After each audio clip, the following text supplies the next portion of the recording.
नमस्कार प्यारे स्टूडेंट, आप सभी का स्वागत है आपके अपने YouTube चैनल लेट्स डिस्कस में। डियर स्टूडेंट, जैसा कि स्क्रीन पर देख रहे हैं, आज हम पढ़ने और समझने वाले क्लास 9th का सब्जेक्ट हमारा सामाजिक विज्ञान होगा, जो कि वर्कशीट नंबर 22 है और ये 28 अगस्त 2021 के लिए है। तो डियर स्टूडेंट, आज हम पढ़ेंगे लोकतंत्र का बृहद अर्थ, यानी हमने इस अध्याय में लोकतंत्र को उसकी विशेषताओं या गुणों की पहचान करते हुए समझने का प्रयास किया है और यह निष्कर्ष निकाला है कि जनता चुने हुए प्रतिनिधित्व वाला शासन लोकतंत्र कहलाता है। यानी लोकतंत्र होता है डियर स्टूडेंट जिसमें जनता सरकार को चुनती है और अपने प्रतिनिधि को चुनती है और प्रतिनिधि जो ना मंत्रिमंडल का गठन करके वो पूरे देश पे शासन करती है। ठीक है, हम जिन देशों में लोकतंत्र होने की बात करते हैं वहाँ सभी लोग शासन नहीं चलाते, बल्कि लोगों की तरह से बहुमत को फैसले लेने का अधिकार होता है। बहुमत का शासन भी चुने हुए प्रतिनिधियों के माध्यम से ही होता है। प्रतिनिधि के द्वारा ही शासन क्यों? क्योंकि आधुनिक लोकतंत्र व्यवस्था में बहुत अधिक लोग होने के कारण सबको एक साथ बैठाकर सामूहिक फैसला कर पाना संभव नहीं है। यानी कि इतने सारे लोग हैं, उसको प्रत्यक्ष रूप में और सामूहिक फैसला करना काफ़ी कठिन है। ठीक है, इसी लेकर के लोकतंत्र की बात चलती है। ठीक है डियर स्टूडेंट, अगर ऐसा प्रयास भी किया जाए तो हर एक नागरिक के पास हर फैसले में भाग लेने का समय, इच्छा या योग्यता का कौशल नहीं होता है। जैसे कि जरा सोचे, विभिन्न स्तरों पर लोकतंत्र यानी एक नेता के द्वारा ही किसी एक पार्टी के सारे फैसले लेना नहीं लिया जा सकता है। ठीक है, और कक्षा में शिक्षक द्वारा बच्चों को सवाल पूछने या अपनी बात बोलने की इजाज़त देना।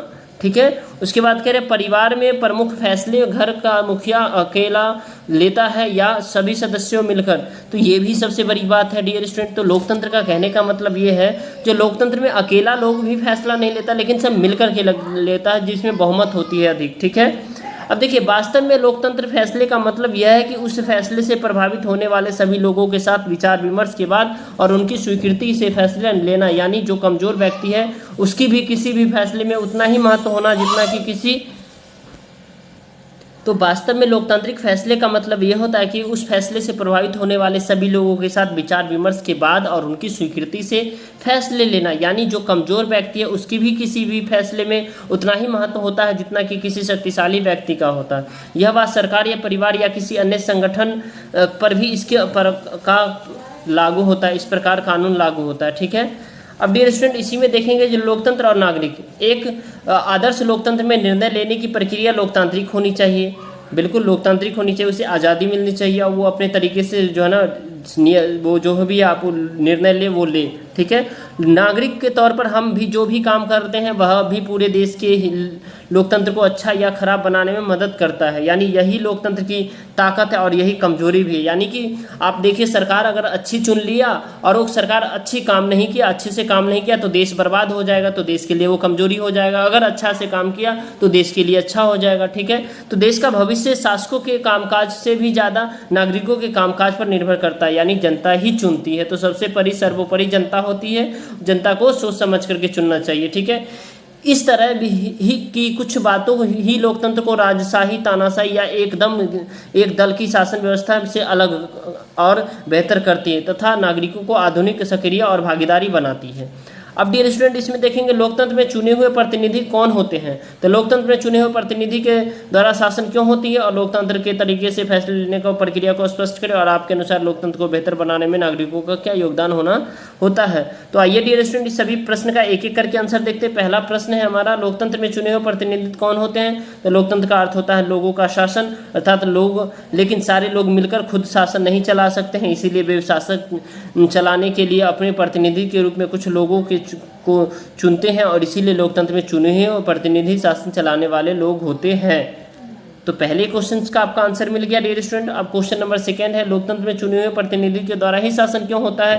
क्योंकि देश की जनसंख्या बहुत ज़्यादा होती है, क्योंकि लोकतांत्रिक शासन व्यवस्था में सभी लोगों को एक साथ बैठकर सामूहिक फैसले कर पाना संभव नहीं है, इसीलिए शासन चलाने के लिए प्रतिनिधि को चुना जाता है। अब डियर स्टूडेंट, नेक्स्ट देखेंगे, इसी में क्वेश्चन नंबर हमारा 3 है, लोकतांत्रिक तरीके से फैसले लेने की प्रक्रिया को स्पष्ट कीजिए। तो इसमें फैसले किसी एक व्यक्ति या द्वारा नहीं, बल्कि उस फैसले से प्रभावित होने वाले सभी व्यक्तियों द्वारा विचार विमर्श के बाद और उनकी स्वीकृति के लिए लिए जाते हैं। इसमें चाहे कोई व्यक्ति कमजोर हो या शक्तिशाली हो, सबका समान महत्व होता है। यह बात केवल सरकार पर ही नहीं बल्कि परिवार और अन्य संगठनों पर भी इसके पर लागू होता है। ओके डियर स्टूडेंट, अब इसमें नेक्स्ट देखेंगे डियर स्टूडेंट, जो क्वेश्चन नंबर हमारा लास्ट है जो कि बेहद ही आसान है डियर स्टूडेंट। आपके अनुसार लोकतंत्र को बेहतर बनाने में नागरिकों का क्या योगदान हो सकता है? तो प्रत्येक नागरिकों को अपने जनप्रतिनिधियों को चुनते समय धर्म, जाति, संप्रदाय आदि से ऊपर उठकर योग्य और ईमानदार लोगों का चुनाव करना चाहिए, ताकि जिसमें अच्छे और सभी के हित के फैसले लिए जा सके। ठीक है डियर स्टूडेंट, तो आई होप आपको ये बेहतर तरीके से समझ में। आप मुझे सपोर्ट कर सकते, इस वीडियो को आप लाइक करके, ज़्यादा से ज़्यादा आप शेयर करके, हमारे चैनल पे नए हैं तो चैनल को सब्सक्राइब करके। ठीक है डियर स्टूडेंट, तो फिर मिलते हैं नेक्स्ट वर्कशीट में, तब तक के लिए bye bye, take care, have a nice day.